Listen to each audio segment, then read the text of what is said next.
this video I'm gonna show you how you can configure your boards. So first of all, if you've been added to the project itself, then you also need to be the board administrator in order to access the configuration of your board. So that's the thing. Boards themselves are the visual representation of your specified filters. So the filter is the core of your board, because filters are defining which issues are going to be being shown on your board. The very first thing in here that you have is your board name, that you cannot change to any name that you want, but by default it's usually going to be your project key followed by the board. Board administrators can add other users as well besides Jira administrators, so that's one thing to know. And as you can see, the board filter that I have defined in here is always going to be creating the default filter, and it's usually going to be the project equals, and then it's going to be followed by the project key, and then ordered by and ranked by the ascending order.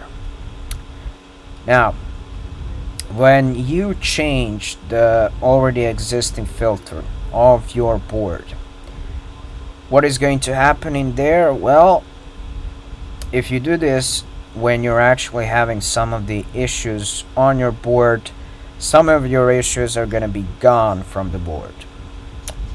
So that's to it. Alright, then you have like projects on the board, view permissions. When you click this, it's going to lead you to your permission scheme.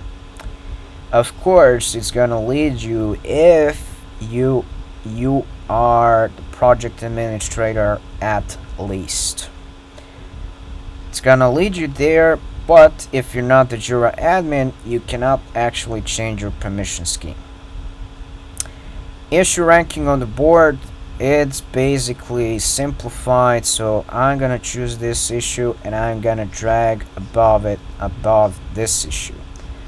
For that, if you cannot do the rankings, so two things you need to check. The first, if the issue ranking is enabled on the board, and the second is if you have the two permissions. One is schedule issues permission, and second one is edit issues permission.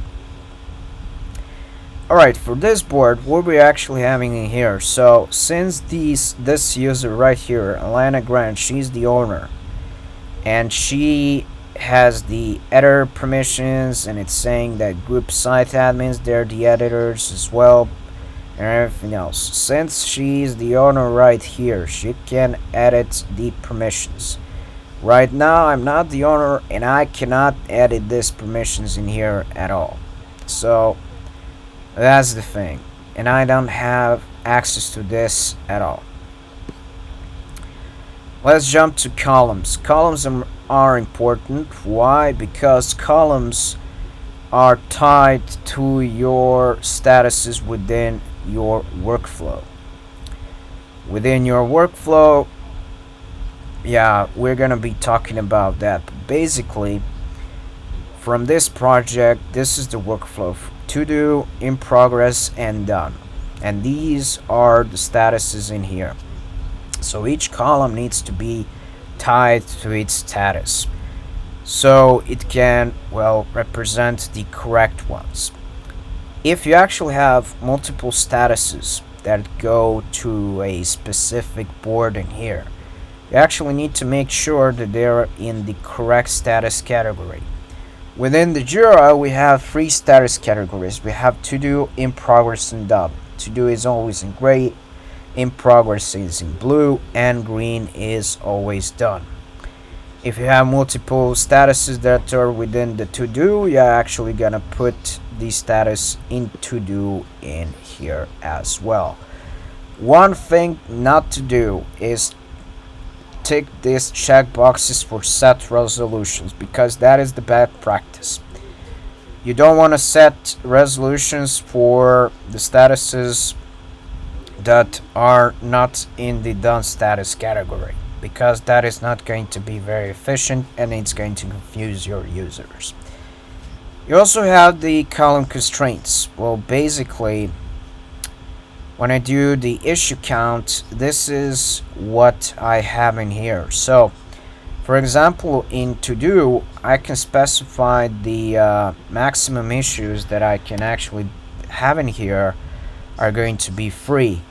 Also, for in progress, it's going to be free. What happens when you actually exceed this maximum and everything else? Then the column is going to turn into yellow, indicating that you're doing something wrong.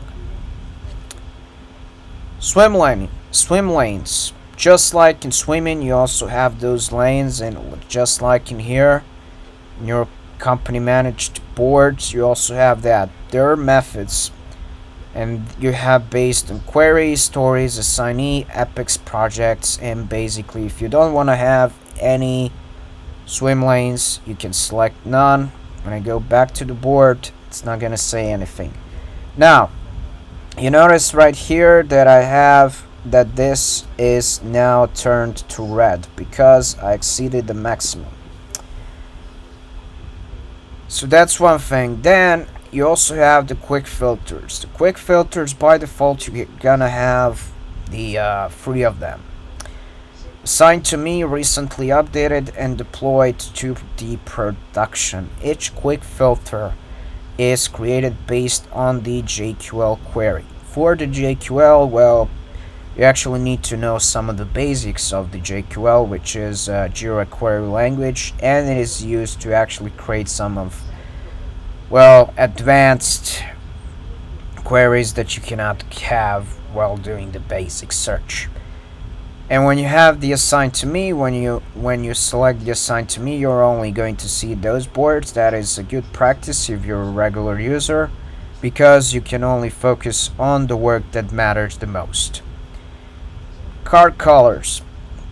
Yeah, you can color your cards if you actually want to do this. So if I go within the issue types, this is what it's going to do, right? So for Epic, right, I can have the same that I had, and what is it going to do? Well, it's gonna color it like this. It's not gonna color the whole card, however, but it's gonna color some parts of it. So that's one of the things. Okay, in here what I have, so since this is a Scrum board, and you also have the Kanban board, which is a different one.